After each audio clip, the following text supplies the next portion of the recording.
Bonsoir tout le monde. Coucou à toutes. Coucou à tous. Hello everyone. Ciao à tutti. Merci de nous être fidèles et bienvenue sur votre canal. C'est Ambro DGA. Aujourd'hui, nous allons parler de la peur d'être critiqué et d'être rejeté. La peur, je répète, la peur d'être critiqué et d'être rejeté. Merci encore de nous être fidèles. Aujourd'hui, nous allons parler de ces deux phobies. Ces deux phobies qui peuvent devenir des fléaux comme tant d'autres. Si nous ne faisons pas très attention, ça peut devenir des fléaux. Disons, comme la peur de tomber malade, ou la peur de la pauvreté, ou la peur, beaucoup d'autres peurs qui nous entourent. Nous avons, avant de commencer, nous avons, je vous le dis tout de suite, nous avons une bonne et une mauvaise nouvelle. Nous avons une bonne et une mauvaise nouvelle. Évidemment, nous commencerons par la moins bonne, la mauvaise nouvelle, disons. Nous allons commencer par la mauvaise nouvelle.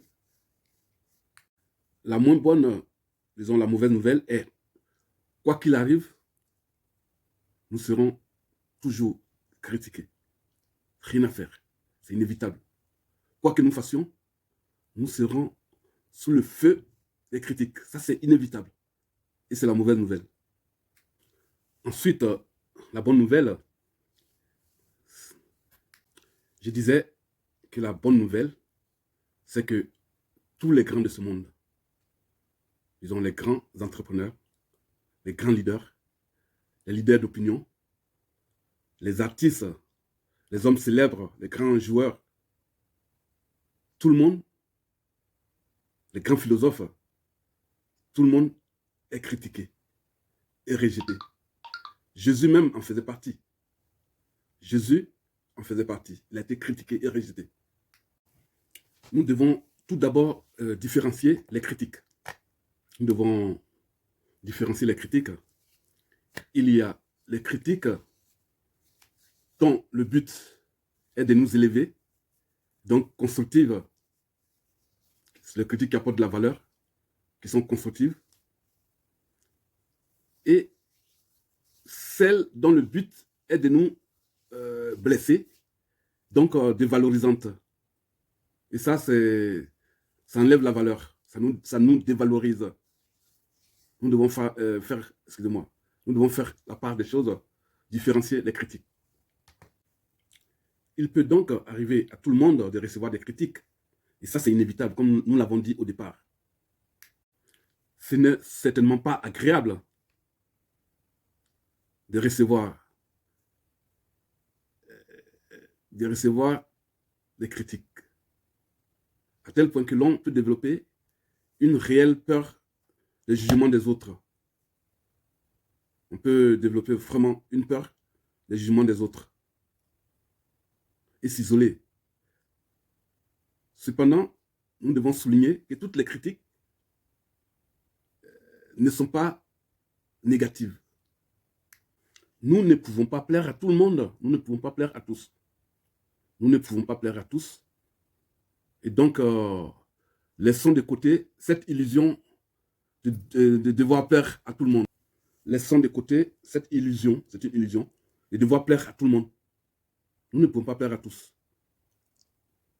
Nous ne pouvons pas plaire à tout le monde. Et donc, laissons cette illusion de côté, de devoir plaire à tout le monde. Nous ne pouvons pas plaire à tout le monde.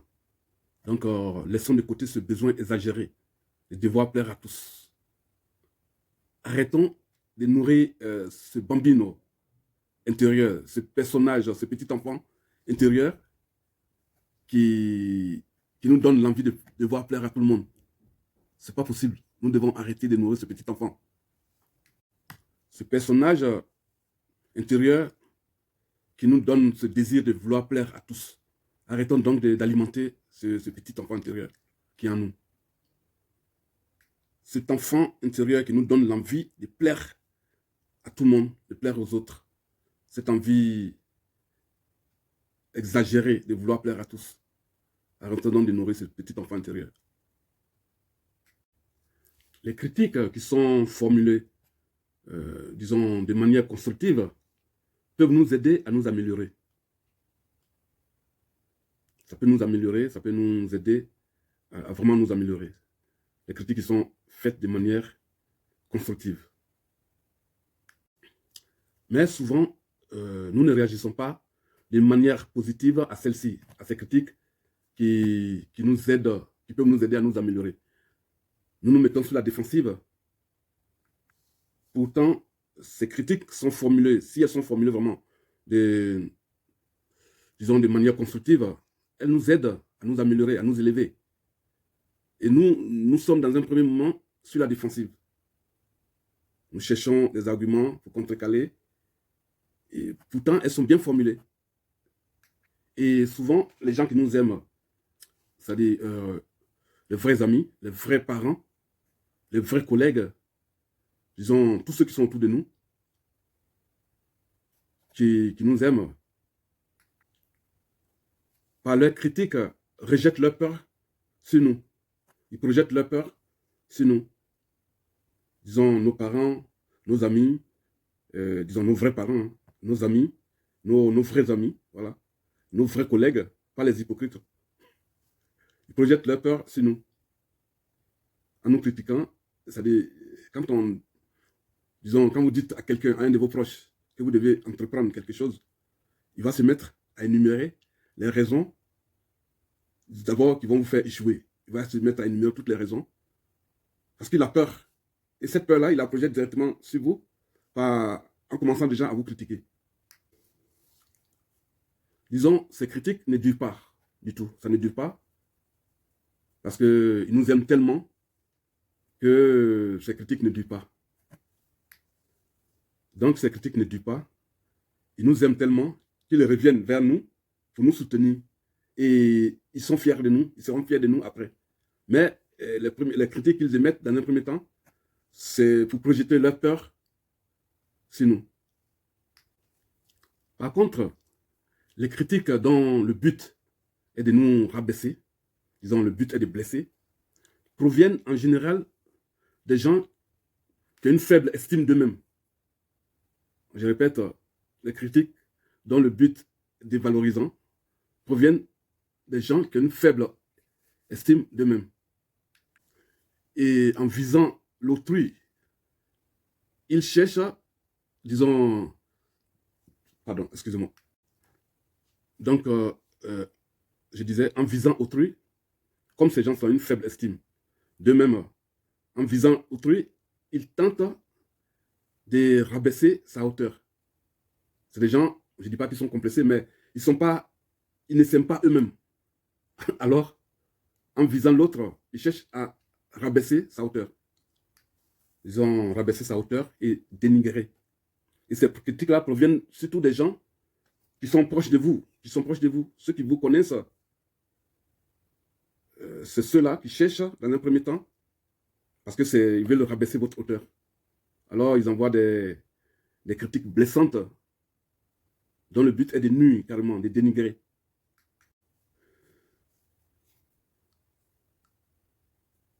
Et ça provient surtout, ce genre de critiques-là, des personnes qui nous sont vraiment très très proches. Voilà. Et la peur de la critique peut aussi être liée au manque d'initiative. C'est-à-dire liée au manque d'initiative, et ça nous bloque, quel que soit le contexte. Par exemple, si vous rêvez, un exemple, vous rêvez d'entreprendre, disons, d'entreprendre quelque chose, une action, un business, créer un business, mais vous avez peur de ce qu'en diront vos proches. Et ça vous met dans une situation néfaste de blocage. Vous avez peur de ce que diront vos proches. Et vous êtes là, dans un moment d'inertie, de blocage. Parce que vous avez peur de la réaction de vos proches. Ça fait que nous ne saisissons pas souvent les opportunités qui s'offrent à nous. Je fais un exemple. Vous êtes doué pour faire des cakes, pour faire des petits gâteaux ou bien des petits plats en cuisine. Vous rêvez de faire connaître vos plats, de partager l'expérience avec d'autres personnes en faisant des petites vidéos ou bien un blog. Mais là encore, la peur de la critique vous bloque. Ça bloque votre esprit d'entreprendre. Voilà. Votre initiative d'entreprendre. Ben, nous devons dire aussi que la critique constructive est un terrain d'apprentissage. La critique constructive est un terrain d'apprentissage. Étant ce terrain d'apprentissage, donc vous avez, disons, en pratiquant ce terrain d'apprentissage, ce terrain d'apprentissage deviendra par la suite un levier de progrès. Parce que toutes les critiques ne viennent pas pour nuire. Moi, je me rappelle, disons, les écriteaux en lettres majuscules qui étaient écrits sur les taxis brousse, les cars rapides là. C'était écrit les critiques sont mes grades. Et donc, si plus on vous critique, plus vous apprenez et ça devient un levier de progrès. Disons, les critiques dont le but est de vous blesser, disons, vous libèrent des critiques. Je m'explique. Les critiques dont le but est de blesser nous libèrent des critiques. C'est-à-dire, plus on vous critique, plus vous allez, disons, je dis nous parce que c'est un terrain d'apprentissage pour nous tous. Donc, plus nous sommes critiqués et rejetés, nous allons apprendre à nous avoir une opinion de nous et à nous accepter. Et avoir une bonne opinion de nous, même si elle est mauvaise, mais au fur et à mesure, nous allons avoir une opinion et nous accepter.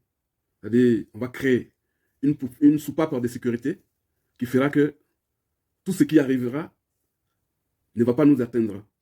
Et nous sommes avec, disons, qu'est-ce que j'ai dit? Voilà, au fur et à mesure, voilà, au fur et à mesure que nous recevons des critiques, nous allons créer cette soupape de sécurité dans laquelle nous allons nous enfermer et personne, je dis bien personne, ne pourra nous atteindre. Et dans cette soupape de sécurité, nous allons évoluer en toute tranquillité. Nous allons créer d'abord nos soupapes de sécurité et évoluer en toute tranquillité. Il faut dire aussi que les critiques rendent humbles. Les critiques nous rendent humbles. Pourquoi je le dis? Parce qu'on s'accepte ainsi, soit qu'on ait réussi, soit qu'on ait échoué. On s'accepte ainsi. Donc, ça nous rend humbles, soit dans la réussite que dans l'échec. Voilà. Ce qui est génial dans tout ça, c'est quand quelqu'un que tu ne connais pas t'appelle pour te dire de ne pas arrêter le travail entrepris, de continuer. Et ça, c'est vraiment génial, quoi. Ce sont des actes qui peuvent parvenir d'une duchesse ou d'un chairman. C'est-à-dire, c'est les grands hommes, les grands êtres. Voilà, ça fait vraiment plaisir. Disons, ce qui est inspirant dans tout ça, c'est quand tu pars de rien, et que tu avances malgré les critiques. Et au bout d'un an, 2, 3, disons une paire d'années, que tu avances dans ton business. Tu te retrouves au sommet de ton business, où tu as une audience polarisante. Et ça, c'est vraiment génial, inspirant. Voilà. Disons, nous arrivons à la fin de cette vidéo, cette brève vidéo. Et pour éviter d'être critiqué, voici ce que vous devez faire. Chers tous, pour éviter d'être critiqué, ne dites rien, ne faites rien, ne soyez rien. En somme, soyez la somme de rien. Moi, j'ajoute, les critiques nous libèrent des critiques. Les critiques nous libèrent des critiques. Encourageons les gens qui nous critiquent que ce soit dans le mal ou dans le bien, que ce soit les critiques constructives ou, disons, ou blessantes, les critiques blessantes, nous devons les encourager toujours.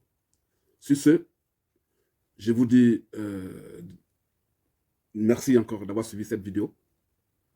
Abonnez-vous gratuitement, sans retenue, à notre page et écrasez le petit pouce bleu en l'air. Au revoir et merci.